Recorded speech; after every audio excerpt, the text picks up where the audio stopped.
Good evening, and welcome to the Marion Minor Cook Athenaeum. My name is Wesley Whitaker, and I'm one of your Ath Fellows this year. If you asked me how much I knew about the city of Claremont when I first got to campus, my only response would be a phrase that I'm sure we're all familiar with. It's the city of trees and PhDs. And almost 4 years later, I still know very little about Claremont. I know that the best burger and fries in the village is at the back, Abby. Don't fight me on this.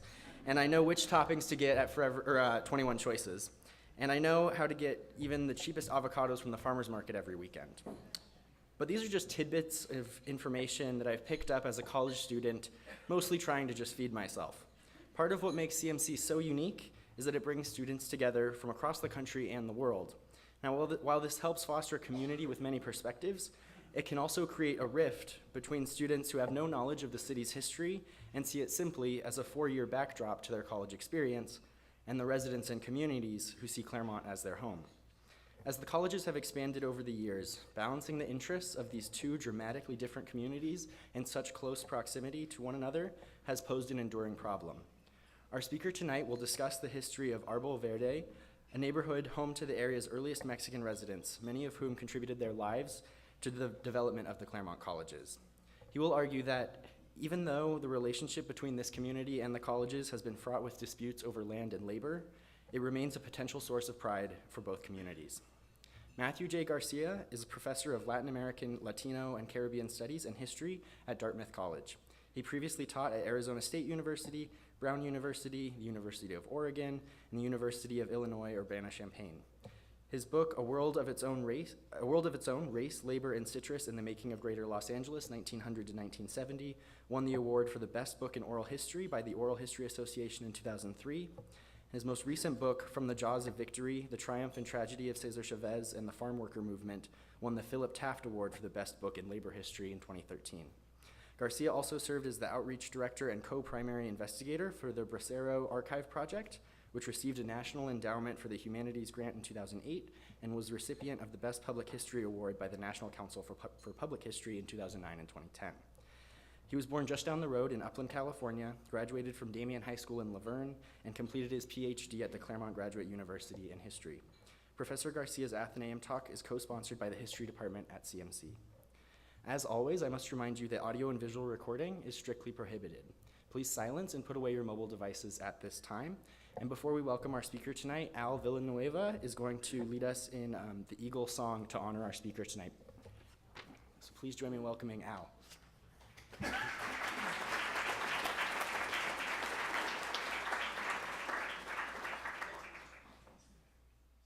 like to ask Jeva to come over here. David, Janet, Susan, and Danny, please stand over here. This is Henry. He works with the Native community in Arizona. What we're going to be doing right now, we've got to remind everybody in 1912 we made a collaborative peace agreement from McKenna College. So we look forward to continuing the peace. This song is the Eagle song. Eagle feathers used to be conferred for war. Now eagle feathers are conferred on people for doing great deeds of peace. We're going to be honoring Matt and his immediate family with this song. It's a California Eagle song. Okay. And I have to mention that Jeva, longtime resident of the Barrio, is an honorary alumnus of Claremont McKenna College.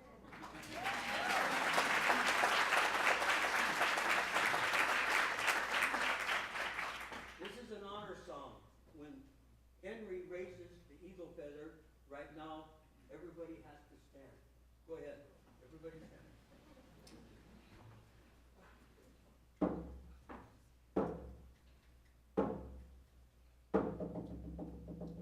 Doya, doya,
Wow.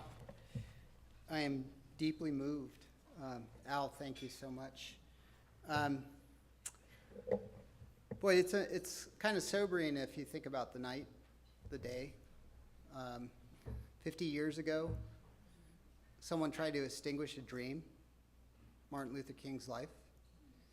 And it seems appropriate for me to try to reignite it tonight a little bit, that dream, in a different context, in a different place. So it's with that spirit that I speak to you tonight. I want to start by thanking Priya Junar, the Athenaeum director, for this invitation. She's been gracious, supportive throughout. Special thanks to CMC professor Lily Geisimer. She is an important advocate for my work, has been teaching it in manuscript form and then now as a published piece, as well as Wendy Chang at Scripps College, who joined Lily in teaching that same article that I'll speak from tonight. Also, there's simply too many community and family members here to thank by name. I'm moved by your sacrifice of an evening to come and hear me speak. I look out and I see so many familiar faces, and it's very heartwarming. But I'd be remiss in not thanking specifically Al Villanueva. Thank you, Al, for the song, but most importantly also his advocacy and support of my work over the years. And that included him creating an additional flyer and going door to door in the community to advocate for me and advertise.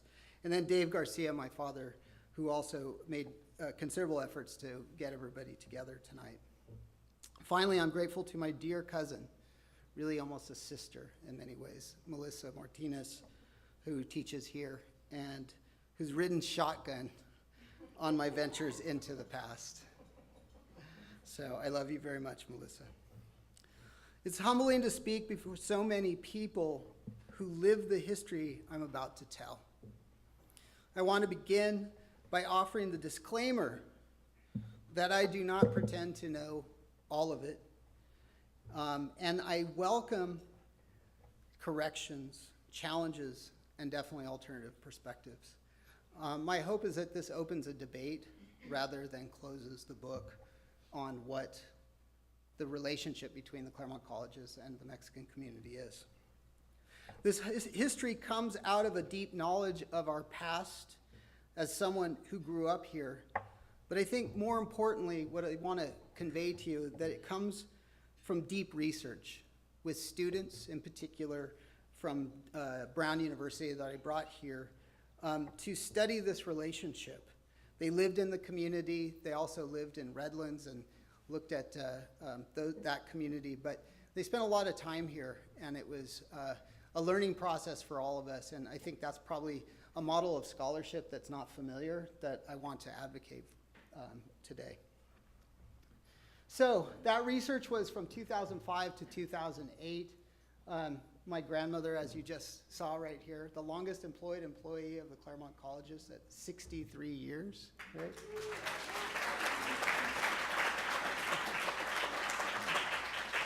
You can see I had a lot less gray hair then.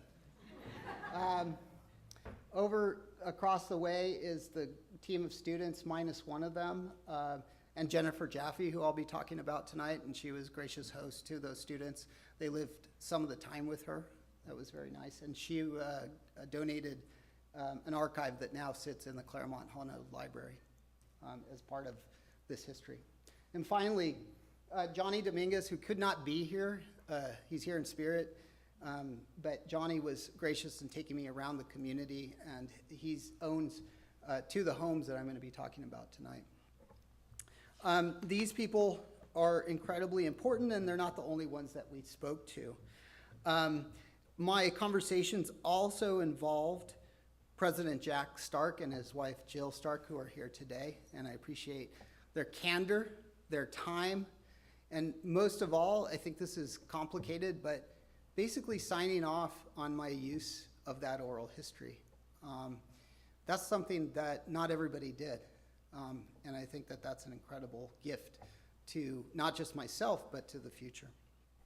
And also, Marciano Martinez, Marcy, my uncle, also sat with these students and gave us valuable information. And Bob Herman, who is a Pomona sociologist, now retired, who wrote a report that is controversial, and I'm going to share it with you. But he too had the courage to impart his knowledge and let me quote from it. So I am grateful to all of them. So this approach, speaking to people who live the history I write about, is at the core of my practice as a historian, and I think it should be for all scholarship. So why did I come back to Arbol Verde after writing this book that Wes talked about?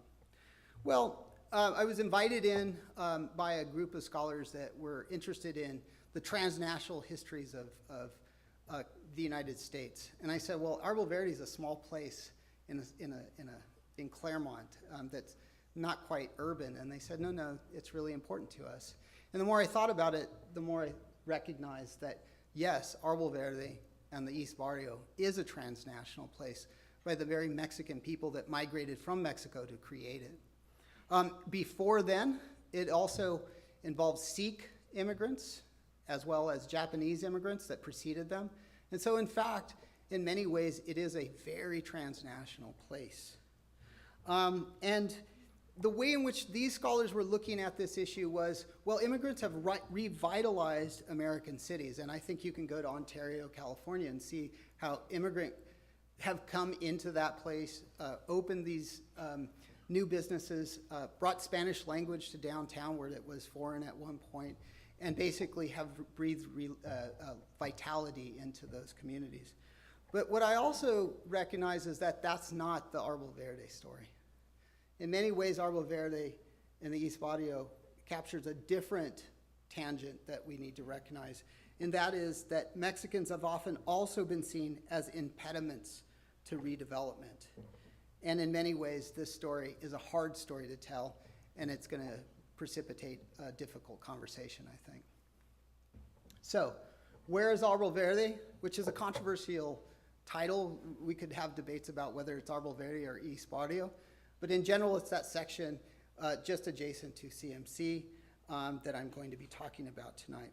And it's a place, let's start with the first characteristic of researchers that have come in, numerous researchers over 100 years of its existence, and recognized in the beginning it shouldn't be there. Why shouldn't it be there? Because environmentally it's an unstable place. It was thought to be uninhabitable because the San Antonio wash would come down frequently and wash it out before the San Antonio Dam was built. 1938, a wash came through and nearly wiped out the community. And because of that, only immigrants dared to live there, as I mentioned, Sikh and Japanese, who were actually run out of town by white vigilantes who didn't want them there. And eventually Mexicans came and began to buy subdivisions that were created by a man named J.H. Brooks. UC Berkeley economist Paul Taylor, maybe the first and most famous chronicler of California immigrant history, took note of this place. He said, the Mexicans will pay $300 to $500 down on a home when you think they haven't a cent. And I think that's telling because it shows that Mexican people were intent on owning their homes and having this property. And this is an early sign of the determination of Mexican people to have those homes. But it wasn't just Paul Taylor. As I said, there's been professors like Bob Herman, which I'll talk about, but also students have formed their senior theses as far back as Helen O'Brien in 1932 from Pomona College that wrote The Mexican Colony, a Study of Cultural Change.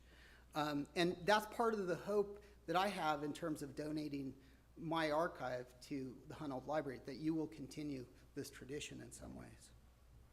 But it also does come with some risk, and we'll talk about those today. So one of the things that Arbol Verde we have to recognize is that it's different from where Mexicans were expected to live, and that was West Barrio. It's around the College Heights packing house that's been converted to entertainment area. And this was an area where you can just visualize the social divisions that existed. You can see how the Mexican housing was in a straight line. That's so that they wouldn't face each other and organize. They wouldn't have private environments to think about overthrowing citrus colonies that gave them a place to work, but also oftentimes were a challenging place because of wages and the conditions of life and the conditions of labor.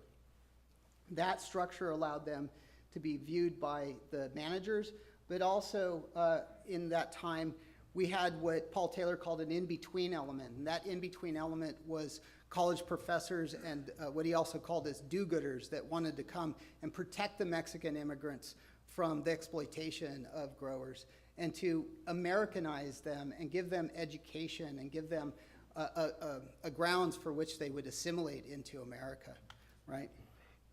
Organizations like Su Casa were created there. It was a place where women and children could get free medical services. And then another organization that was supported by the Pomona College called Friends of the Mexicans, which was an organization of teachers and advocates for immigrant assimilation that existed from 1920 to 1934. But this relationship was not always easy and uncomplicated. And in the case of the Friends of the Mexicans, when the Depression hit, they, like many others, blamed the Mexicans for the Depression and ultimately decided that maybe the best thing for the Mexicans to do is go. And so they were advocates for repatriation and in fact undermined their existence in the process because no Mexicans, so how are we going to be friends to them, right? And it defeated their purpose. So most of the life for Mexicans is that they wanted to get away from that social control, whether it were the growers or it was the do-gooders, and they formed their own community in this place that a local editor of the bilingual newspaper El Espectador called Tierra de Nadie, land of no one, mainly because no one wanted it, right? But it also was a comment Ignacio Lopez was making on the civic neglect of the area, right? But local Mexicans didn't quite see it that way. They made themselves a world in this corner of Claremont, and oftentimes I think about this in the context of James Wendell Johnson's poem, The Creation, in which he said, "And God stepped out on space, and he looked around and said, 'I'm lonely, I'll make me a world.'" And this idea of making one's world was applied to African Americans in Harlem, but I would also say that the Mexicans made themselves a world. And I think this map that was written for me after an oral history with Al Sevilla, a cousin of mine who's now passed, captures the complexities of this place. Notice that the houses are facing one another. Notice that there's a chapel in the middle.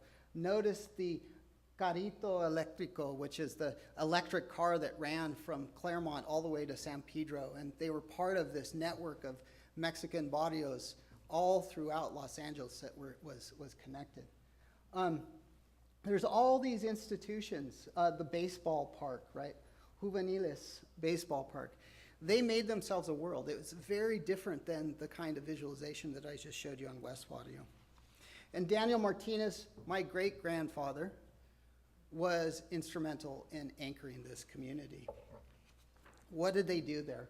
Well, they occasionally asked Pomona College, and this starts the complicated relationship, but to use their facilities for an honorific day. This is September 16th, 1928. My grandmother at 2 years old is right here in the front.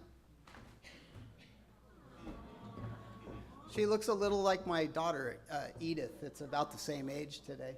But they were honoring Miguel Hidalgo, the priest that basically led the Mexican Revolution, right?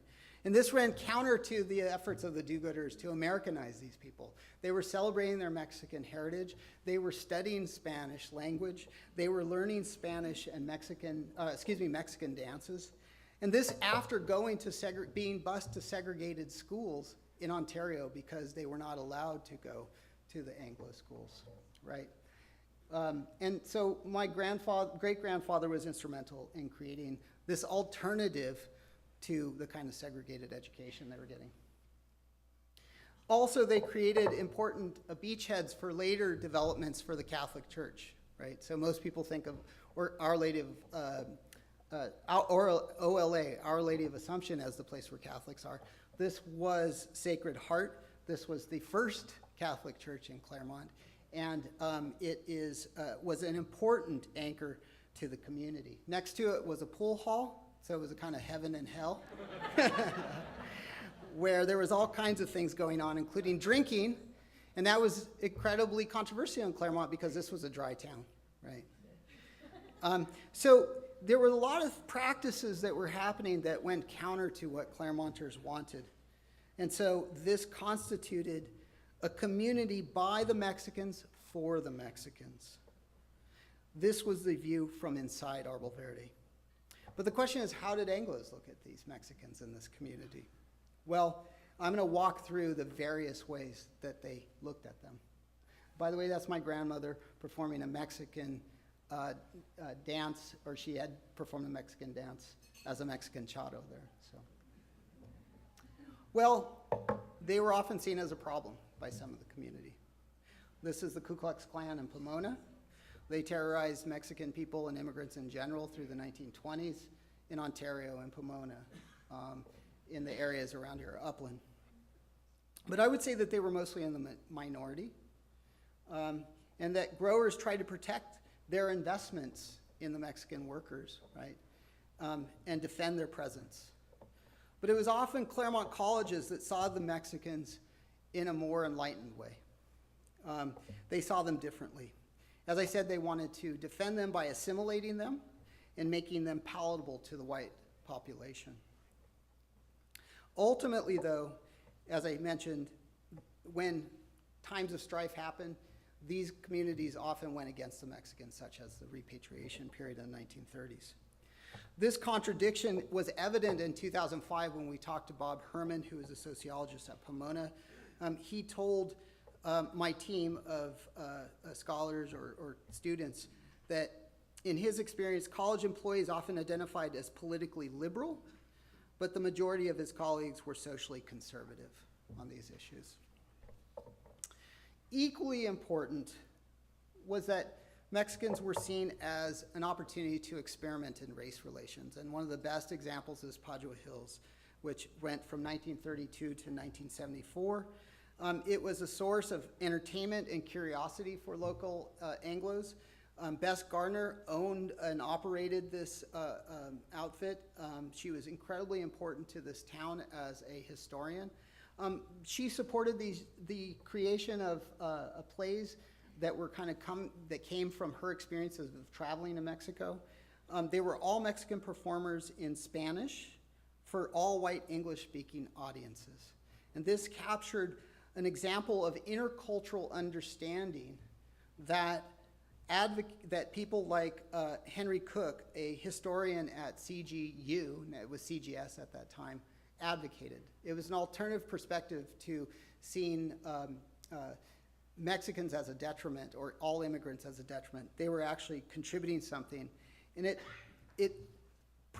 was premised on the idea that familiarity with a non-white foreign or immigrant community bred social harmony rather than discord. And this was also best illustrated in a part of the Arbol Verde community, which is Intercultural Council. This was also a social experiment in which low-income Mexican working-class families joined together in the creation of a community with transient, mostly white graduate students, including a lot of artists, and one, and very important, first black family in Claremont, the Livingstons, who were graduate students in education here at CGU. It was started in 1948 by Henry Cook. It was supported by the Congregational Church, and it was probably the best manifestation of this intercultural understanding. I wrote about it in my first book. Architecturally, it's distinctive, and Claremont Heritage is has tried very hard to preserve the memory or the importance of these, recognize the importance of these houses that were designed by the famous designer Millard Sheets. But always paramount among white views was that Mexicans were a source of labor. They worked in the citrus groves. They also worked in the packing house. This is a shot from College College Heights, and also they worked at the Claremont Colleges. As I mentioned, my grandmother worked for 63 years here, but it's also important to recognize, and that's a wonderful and important story, my great-grandfather on the Garcia side worked for President Blaisdell of Pomona. And while he was working on a ladder, doing groundskeeping, he was knocked off a ladder and broke his back. And he did not die. He was taken to the hospital. And while he was in the hospital, the college came and said, if you don't come back to work, we're going to have to replace you. My grandfather, Cheva's husband, came back from World War II, and he went to take his father's place because he was going to lose, the family was going to lose the job. That very same day, he lost his arm in a tree shredding accident, right? Pomona College did not compensate the family, and my grandfather ultimately never really, I mean, he did recover from it in many ways, but it was a kind of living memory of what Pomona College or the colleges could represent. The other thing is that I think always there was work, but there was never an expectation that the family would go to college at the Claremont Colleges. So first and foremost, it's about labor, and probably at the end of the day, it's always about labor. The post-war period, which I want to really focus on, and this was the subject of the research that we did, is going to be the focus of the rest of my time, and I want to make sure that I'm being mindful of the time. So during World War II changed everything, and in this period of time, citrus begins to move to the Central Valley, and they become Mexicans become less important as a source of labor. In this period of time, the colleges become an even more important employer of Mexican labor. And it starts this tension, I think, that is begun in the kind of do-gooder relationship, and it manifests itself in two ways. These are transformative moments for the barrio. 1964 was the creation of Claremont Boulevard that we take for granted. It's called Community Line Road. And a study was done by Pomona College's Bob Herman, who we talked to. And he took students into the community and did this research, very much like I did with my students, right? But was asked by the city manager of Claremont to render a verdict on whether it was good or bad for the Mexicans and for the city to build this county road, right? This county road would go through the heart of the Mexican barrio, East Barrio or Arbol Verde. The second issue that I want to talk about is CMC's expansion that I think was precipitated by the creation of Arbol Verde Road. So first, this is a map that we ended up producing. You can see the dark black line is that Claremont Boulevard that we're all familiar with, I think. And so in 1963, Claremont City Manager Richard Malcolm asked Bob Herman to do a study of the effects of the construction of the County Line Road on the Mexican community. Herman and his students studied the options and provided a report to the city that formed a recommendation. The report took on an importance that, according to Herman, not even he understood at the time. However, it is clear that the road had more to do with addressing the Mexican problem of assimilation rather than transportation. The report was framed in the context of Mexican assimilation and residential integration. In other words, was the best approach with regards to Mexicans to continue to allow them to be separate and improve their community, or to force them to be integrated into Claremont? And it was the road that was seen as the mechanism by which this would be achieved. Now, Herman was reading a lot of the latest urban theory at that time, including Jane Jacobs' The Death and Life of Great American Cities, in which she critiqued, in particular, universities for being closed off and having rigid borders with their neighbors. But the study of this border was, in particular, a difficult one because it bordered a community that was often seen as a problem and other than the Claremont community. If a problem community lay on the other side of the border, How do you open it without opening yourself to unwanted influences? And this was the way in which Herman approached it. So Hermans Report, I don't often give you a lot of text, but I feel like this is important to share this. So this is what Herman wrote. And I think it says more about Herman's opinions and white opinions about Mexicans than about the truth about the Mexican community.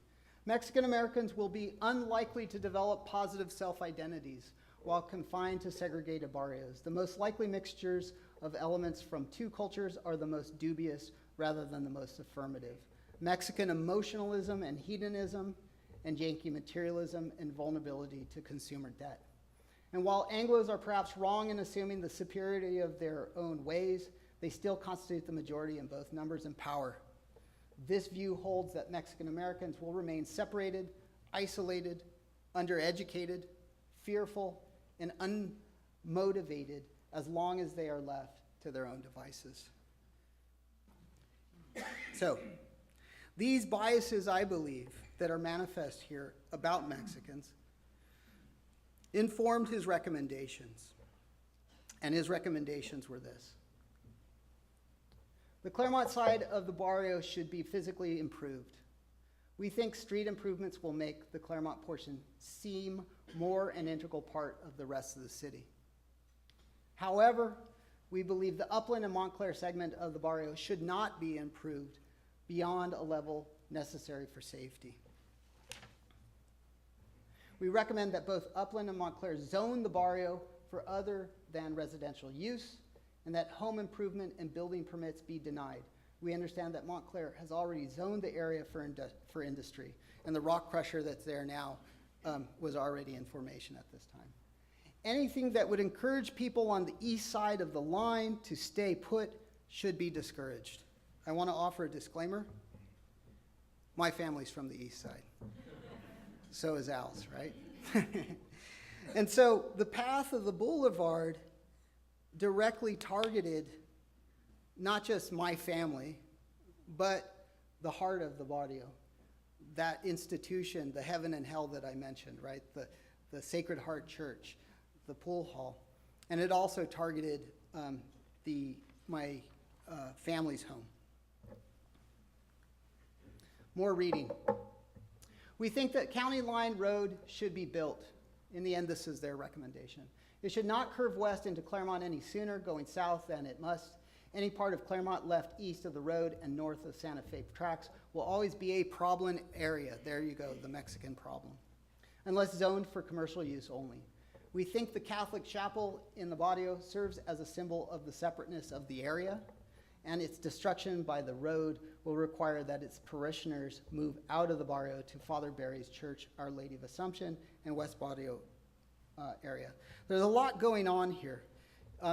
First of all, the role of the church, right? The church was critical in terms of brokering this deal. They created a committee that my Uncle Marcy sat on, and he was forced with a very difficult decision. His mother's house was about to be demolished, and what would he do in terms of making sure that his mother, who was a single mother, have a place to live, right? He was also trying to defend the community of Mexican women that were also going to be affected by this. And so in the end, even though it was a fait accompli, according to Herman and to Father Barry, they did do a vote, and there was a forced vote to basically acquiesce to the destruction of the barrio. What was the role of the city? The role of the city was that it really wanted further development of the community, and this was the best way to have that development, that north-south passageway that would eventually hook up with the I-10 and make Claremont this a conduit to international links, to Los Angeles, to Phoenix, and this was really important. And finally, the colleges, of course, stood to benefit from this because it really opened the possibility of CMC's expansion to this eastern portion that had been held down by Mexican people. I think it's really important to recognize at this point, too, in the post-war period, the suburbanization was happening, and a lot of people were moving in to fill in Claremont, and that Our Lady of Assumption was now possible because there was enough white Catholics to constitute a church in the white area of Claremont. And so in many ways, Sacred Heart was the beachhead, but ultimately Mexicans were forced to go into white Claremont to go to church. And some didn't follow. They actually resented this movement very much. Okay. As I mentioned, Al Villanueva is very important in this moment, as well as Ben Molina and Albert Gutierrez, who tried to make up for the demolition of the church by creating a place where the community could come together alongside the Claremont Boulevard, and that was El Barrio Park. And that was fought for and achieved in the 1960s and 1970s in particular. And I don't get too deep into that, but we could talk about it in Q&A. But the damage of the boulevard had been done. It divided the community and made the barrio susceptible to incursions from the nearby colleges. And in that period of time, it was Claremont McKenna. I've mentioned Pomona. To some extent, other colleges were interested. But CMC borders this community. And so this initiated several stages of evictions of people that were living in this area. And President Jack Stark, who I mentioned, talked to us and sat down. And it's a very difficult history. It's difficult for the people that were evicted, such as Jennifer Jaffe, who I mentioned earlier. And it's also something that was very difficult for Jack Stark as well, as he told us, because he appreciates and loves the work of the Mexican community, and the relationship with my grandmother and my family has been important. Nevertheless, he had a job to do and to defend the interests of the Claremont Colleges. And so that defense involved this issue of how to zone this area, right? Would it continue to be residential and be a place where intercultural experimentation could happen? Or would it become transitional, as Jack told me, or as they put it in the parlance of the day, semi-public, so that you could have institutes, you could have parking lots, you could have other things other than residents there. And this became the crux of the matter. For Jennifer Jaffe, who was a renter and actually a Pitzer College graduate, in 1977, she received that, go back. She received this eviction notice for the creation of a parking lot, and she objected to this, and she went to Jack Stark, and he received her, and she said, well, why can't you just move the houses rather than destroy them? And Jack actually agreed to it, and she ended up living in a house that CMC owned south of this area. But the transitional versus the residential issue never was resolved. And in 1982, another round of evictions went out, this time sparking a protest movement that was in part led by Jennifer Jaffe. And this is her addressed as a tree representing Arbol Verde. In addition to organizing protest, often using the July 4th celebrations that are historic in Claremont, she also called LA Times urban writer Sam Kaplan, who said this. He decidedly came down on the side of residents, and he wrote, stripping away the academic veneer of the colleges, Claremont turns out to be simply an attractive, well-landscaped company town. For the residents of Arbol Verde, this realization has come as a bitter lesson not taught in any of the schools. Now, for their part, this was an organization that called Arbol Verde Neighborhood United, and they very much appreciated Sam Kaplan's statement. And Arbol Verde Neighborhood United produced a lot of ephemera, which is interesting. This bulldozer, I don't know if you can tell, has CMC on it, right? And they made T-shirts. They used Sam Kaplan's notion, right, a well-landscaped company town, and often celebrated the community by saying it's Claremont's finest neighborhood. This is part of the ephemera of protest that I like to look at. On the other hand, Jack Stark did not appreciate this. He had a job to do. He needed to see the college grow, and he owned the land, right? Interesting in our conversation with Jack, he told us, you know, in one respect, there's some truth to that. He didn't reject the idea of a company town. We are the biggest taxpayer. We are the biggest employers. The reputation of Claremont is because of the educational institutions. The accusations are not true. We are exploiting the neighborhood. We are tearing down the environment. We are hurting land values. We are a company town, but not in the negative sense of the word, right? So I think that's interesting that he embraced this idea. He told Kaplan in the interview that Kaplan did with him, the author of the article, "I intend to fight for the change and win. It's going to happen because we intend to keep growing." And what he fought for is the rezoning away from it being residential to back to semi-public, because in this period of time, Avenue succeeded in convincing the Claremont City Council to make it a residential zoned area. So Jack fought. He reversed course, bought up 80% of the neighborhood, and by 1990 replaced the residents whose connection to CMC, who didn't have connections to CMC. Instead, he put CMC employees in those properties. He also revised the commitment of CMC to El Barrio Park. El Barrio Park was land owned by CMC, and he was leasing it for $1 and now asked for $40,000. So, why did he do this?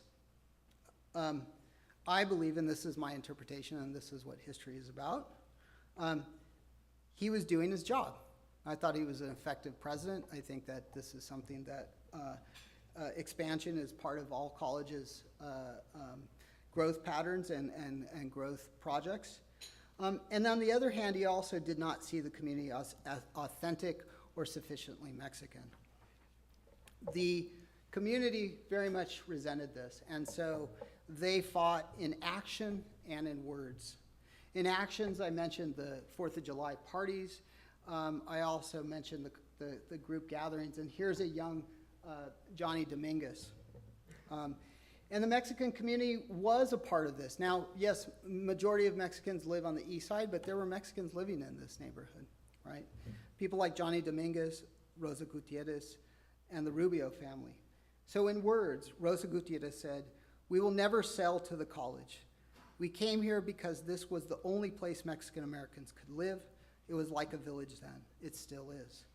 Jose Rubio from the Rubio family said, "To the city and the college, we have always been like garbage." And finally, Johnny Dominguez said, "People who were homeowners generally went along and backed the goals of Avenue because we wanted CMC out of the neighborhood." As I mentioned, in the end, there were evictions and final evictions for people like Jennifer Jaffe. Avenue prevented CMC from having its way in terms of the zoning completely, but lost the neighborhood battle. CMC's appeal to rezone the west portion of Arbol Verde back to semi-public required an environmental impact report by California law. The authors of that report confirmed residents' fears. They and I quote, "The stability, viability, and integrity of the remainder of the neighborhood will be compromised since the private landowners in the southern portion of the neighborhood will be uncertain about the future viability of the neighborhood." And in spite of this analysis, the city council recognized true to form that it was a company town and supported in part the rezoning, a partial rezoning, allowing CMC to develop some of the non-residential uses and cut cut Barrio Park in half. Cut it in half in such a way that now the soccer fields were no longer possible, soccer being an instrumental and integral part of the Mexican experience, right? So they could no longer play their sports there. Sam Kaplan came back in 1990 as Jennifer Jaffe and others were being evicted, and he said this: "Gone is the neighborly spirit, sense of place, and history that once distinguished the modest six-block enclave as an evocative vestige of this college town's postgraduate bohemian community in Barrio." But this, I argue, is not necessarily the Mexican perspective or the end. So for Johnny Dominguez, he accepted the decision, but did not concede the neighborhood. Following a drive-by shooting and drug arrest at one of the Intercultural Council houses in 1991, he purchased the home at CMC's asking price. For the east side of Claremont Boulevard, Cheva Garcia and the original residents remain. To survive, they formed coalitions to thwart attempts to remove them from their homes. Such coalitions required patience, as white friends made recommendations that sometimes ran against the understanding of their problems or the will of the community. So what now? A place once labeled as a land of no one has become a site of competing interests, has become valuable. Since I finished my research in 2008, a new agreement was struck with CMC in 2012 with the last president, Pamela Gann. Her administration's consultation with the community about future development was appreciated by many residents and stands as a beacon of hope. How to honor the sacrifices of Mexican employees and residents is much more difficult. Some might say what's done is done. Other institutions have begun to embrace their debt to minority communities by creating institutes that study the injustices they have been a part of, and in some cases have created opportunities for descendants of these communities to attend their schools on scholarship. And in some instances, they have replaced hurtful reminders of exploitation and suffering with campus art that commemorates the contributions of those minority communities. Whatever CMC and the entire Claremont College community decides to do, I recommend that it be done in the spirit of intercultural understanding that shaped Claremont in its best moments over the last 100 years. Thank you.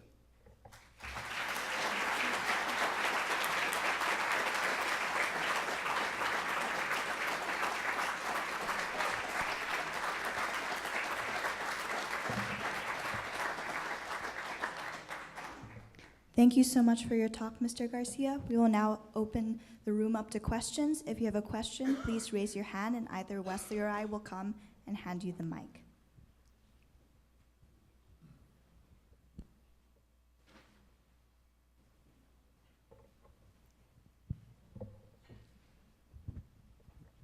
Hi, I'm Carl Herbold. I'm a graduate of Dartmouth College, class of '62, and I am former professor of Latin American history at Pomona College, so we're colleagues in that way too. But I'm here principally because I'm president of Claremont Heritage, and I want to thank you for your great effort in preserving the history and analysis of Arbol Verde for the benefit of the present residents as well as for all generations to come. Thank you. Thank you. Thank you. I'll just say that Claremont Heritage in its various iterations has been really important to research in the community for me, but also students and faculty that are doing that work. David Shearer is here somewhere, yes, and he's been gracious and supportive.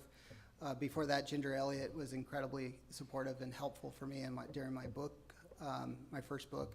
So yeah, Claremont Heritage is, I think, a model of what a historical preservation organization should be, and every city should have one like Claremont Heritage. Thank you for their work.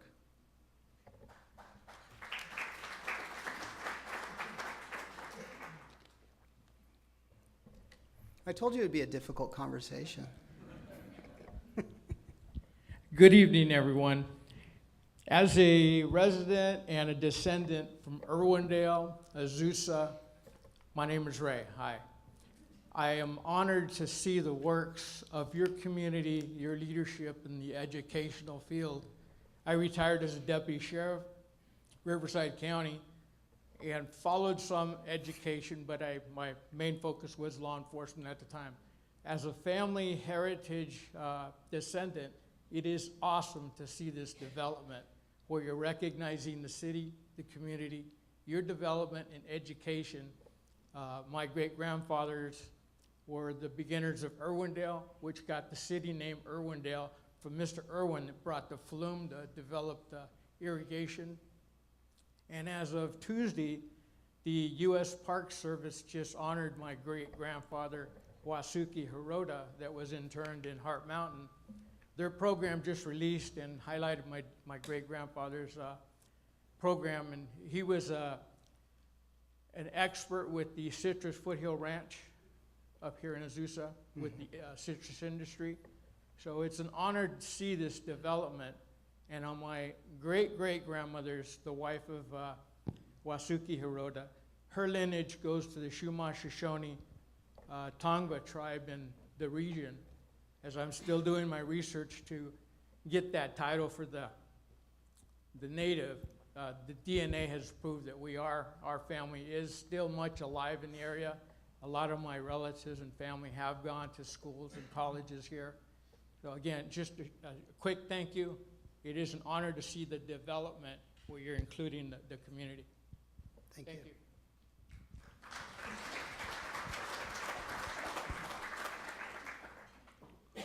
Hi, thank you so much for your talk.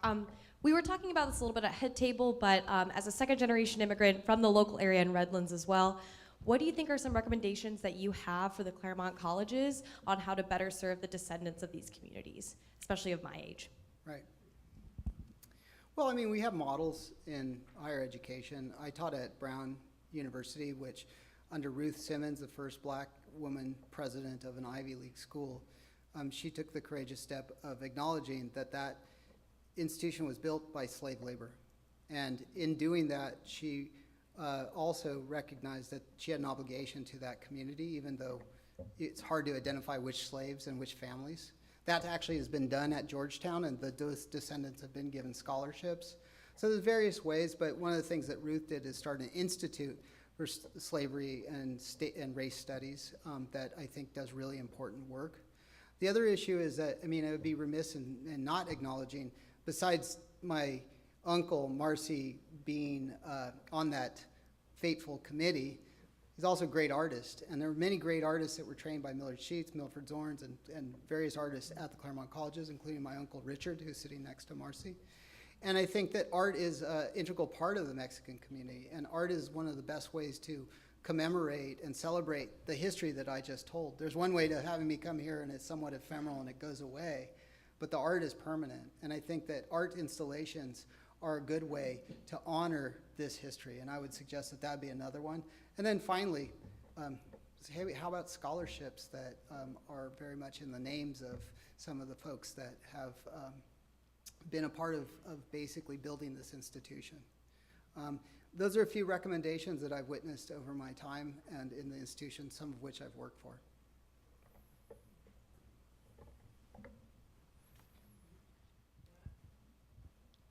Hi, thanks for being here. My question is about some of your sources and doing oral history. In the name of difficult conversation, which were particularly difficult conversations for you to do as a historian? Do you have any moments that really stick out that you can tell us a little bit about? Thank you. You would think my conversation with Jack Stark, who's sitting here today, would have been a difficult one, but it was not. It was actually very enjoyable, and I appreciate his courage in talking about these difficult things. Probably the most difficult conversation, honestly, was with Jennifer Jaffe.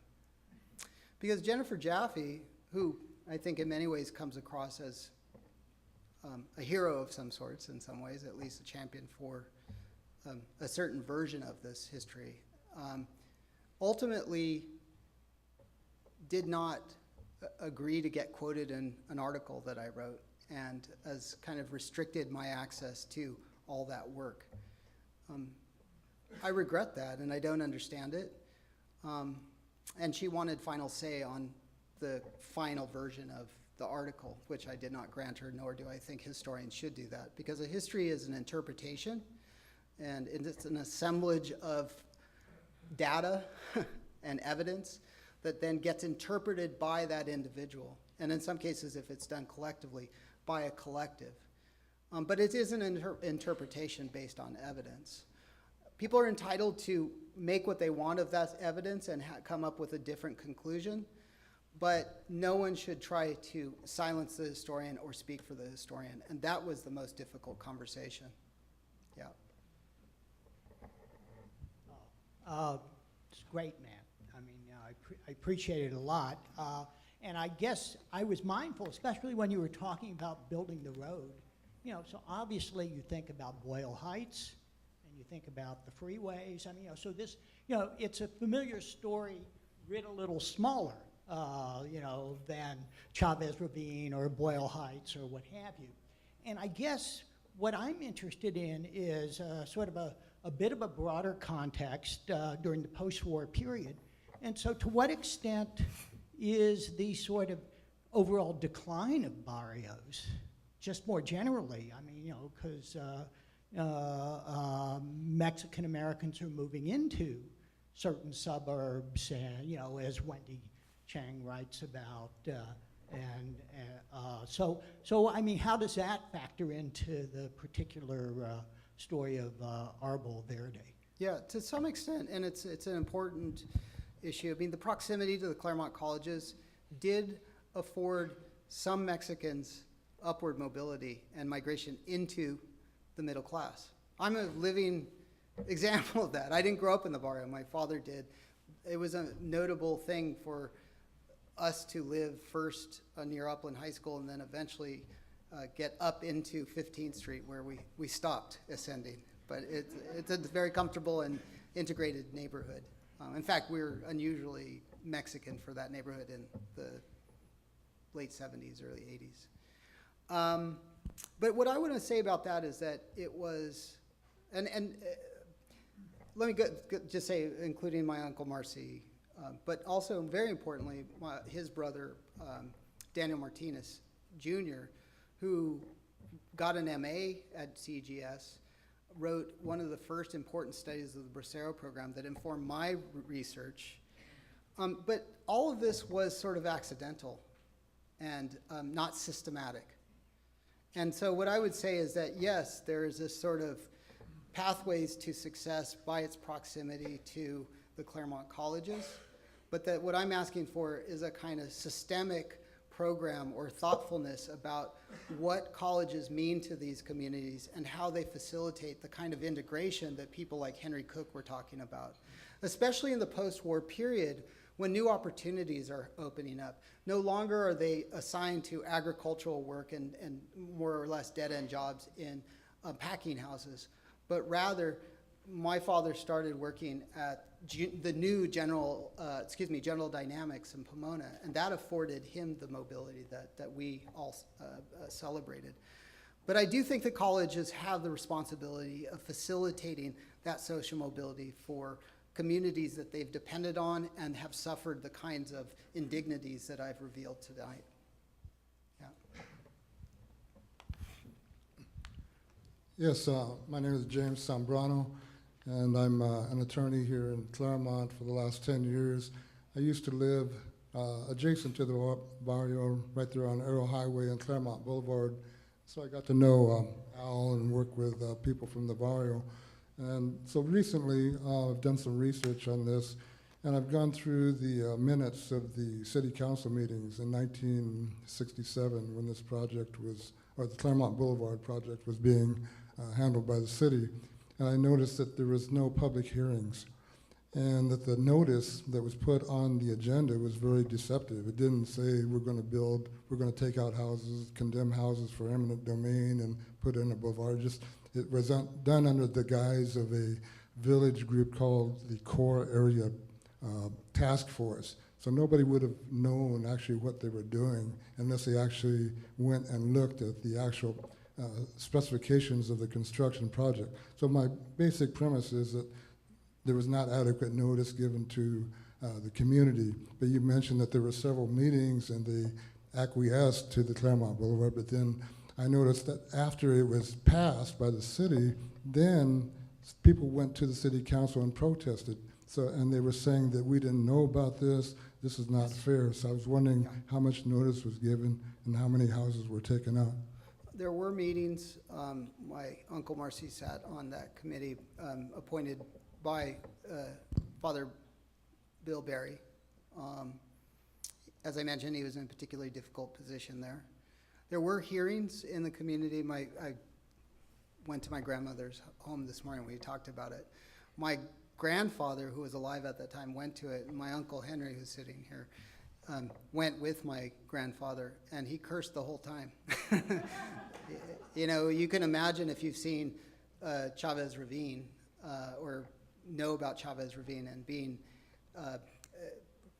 erased from the map for Dodger Stadium. Some Mexican people had to be dragged kicking and screaming from their homes. That was my grandfather. He was upset. But I think you're right. There wasn't a real big public hearing, and there wasn't due process. And that, I think, was by design. I think the colleges wanted it, but more importantly, the city wanted it, and Father Barry wanted it, because this was an opportunity to build a church to take advantage of the wealthy or middle-class Catholics that have moved to Claremont and to cater to their interest. And that erasure of the Sacred Heart facilitated that. And so I think there was some subterfuge, if you will. I don't think you're wrong about that.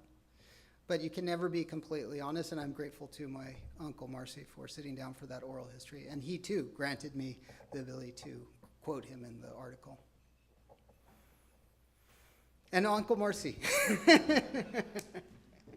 Marciano Martinez, born and raised in the city of Claremont, at this little house that was demolished by the road. Not that it was not going to be demolished anyway, but it was.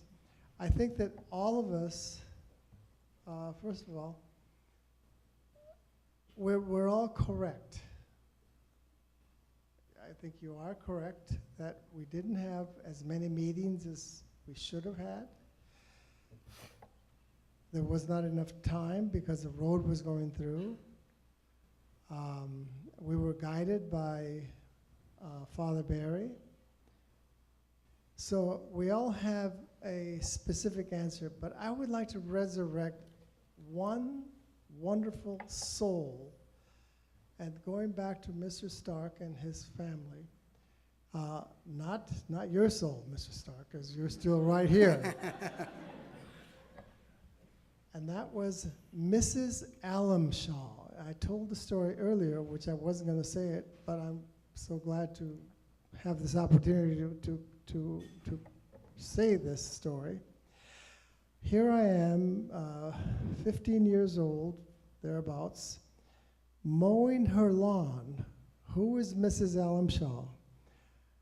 There was a man who was the dean of men at Claremont Men's College, Mr. Alamshaw, and Mrs. Alamshaw had no children. And I'm mowing her lawn, and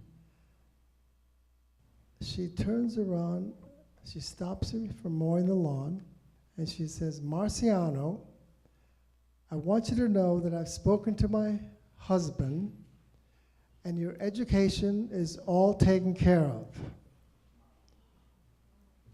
And this is the connection that I want you to really think about, because each one of us has had a personal connection when we were kids, and when we grew up, and when we got old. But listen to this one. So your education is taken care of. I had already worked as a dishwasher at CMC, with my sister.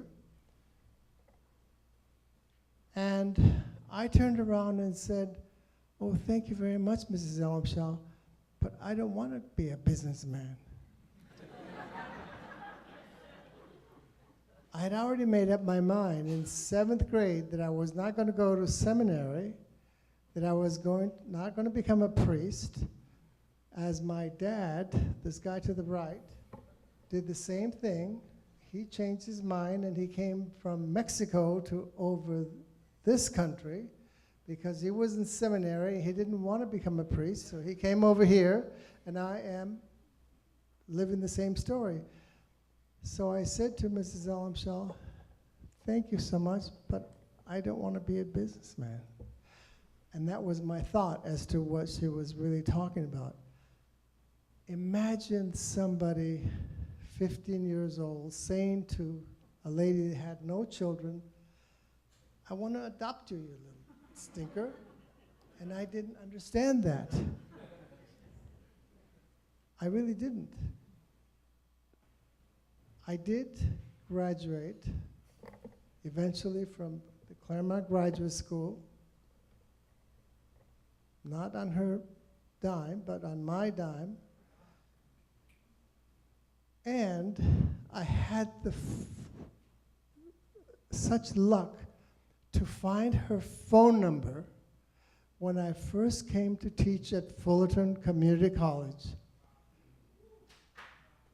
And I called her and I said to her, "Mrs. Elmshaw, I want to thank you profusely for having offered me the offer that you made me. I will never forget, and I will always mention your story," and here I am mentioning her story. I said to her, "I would like to see you." She must not have been well. She says, "Marciano, I really can't see you at this time." And I never saw her again. But I never, ever, ever forgot the connection that Claremont Men's College, at that time it was Claremont Men's College, had with the rest of the community. And I am telling you this from the bottom of my heart. This is the truth. Each one of us have had a personal connection, and that is my personal connection. Going back to the road, and I did say to my mother, "Mom, the road is coming through. We have a chance to," Father Barry is saying, "there's a house available for you. It will cost you the same amount of money. You're going to get $4,000 for that house that they're going to demolish. But it will cost you $4,000 to move that house that Father Barry was giving us, my mother and the rest of the people that there were houses for." I said, "What do you want to do?" She says, "Let's take the house." So there weren't all of the meetings that should have been. There should have been more meetings, but we didn't think we had any more time. And we had to make these decisions very, very quickly. So, Mrs. Elmshaw, I'm here on your behalf. Thank you so much.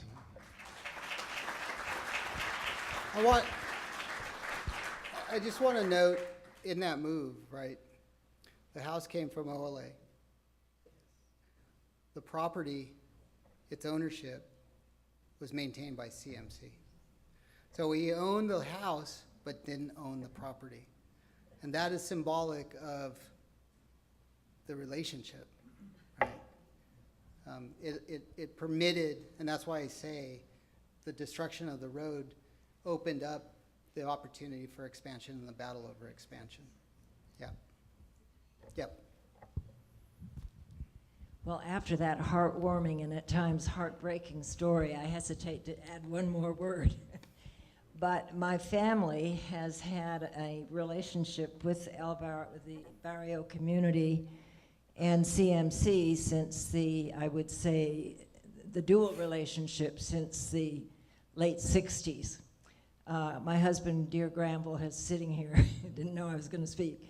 But he was teaching at CMC, and we were living in a home we owned south of Blaisdell Park. We had 4 children, and on an assistant professor's salary at that time. It was tight. It was all the house we could afford, 4 bedrooms, 4 children, but it was tight. And we had friends, Bill and Juanita Rude, who lived in a wonderful CMC faculty house on Colorado.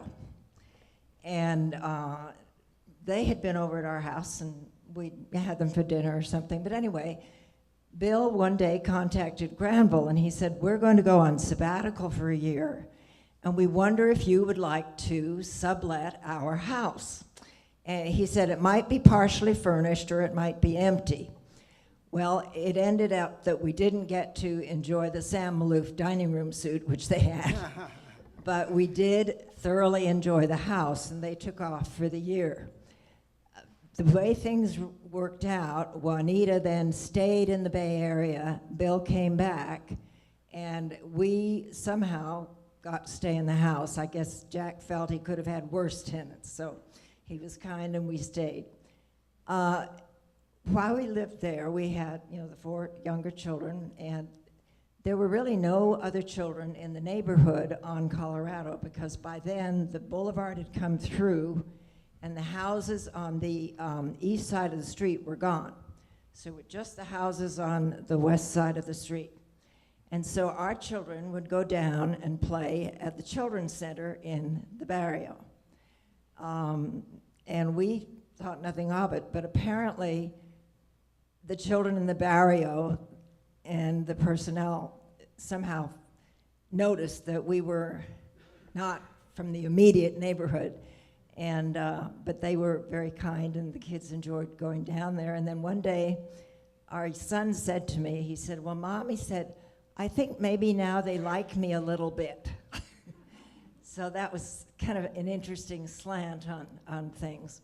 Anyway, to make a long story short, we eventually, because the college rents were going up, my goodness, it had gone from $100 a month up to $130. And we saw the handwriting on the wall, so we bought a house elsewhere in Claremont where we still live. But our interest in the neighborhood never really waned. Our second daughter bought a home in the neighborhood on Brooks. And then when she moved away, she sold it to our eldest daughter, who raised her son there with her husband. She's now divorced, but they moved another house to the front of this little house, and so she has a lovely home there. And so she is part of the neighborhood, and actually a very close friend of Johnny Dominguez, who we think of now as part of our family. Johnny and she would both be here tonight, except that they're in New York. And they were very sorry when they heard about this that they were going to miss it. But I brought this out because I think it's a little, it's almost a counter story to everybody moving away. Here's a family that was away and came back and bought here and has continued to sink roots here. Johnny tried to talk some other people in the neighborhood into buying the little house that Mary bought, including Jennifer Jaffe, but she wouldn't. She moved away, Right. Whereas the Henrys moved back. So we loved having that association with the neighborhood, and we're very grateful to CMC for the years in that faculty house and to the association with the neighborhood. Thank you. We'd love to have more discussion here, but unfortunately we are out of time this evening for our kind of evening program. Our folks, our student workers here do have to come start cleaning up the tables because they have schedules too, but if you would like to stay, please feel free to continue these conversations, and please join me in one more time thanking Professor Garcia.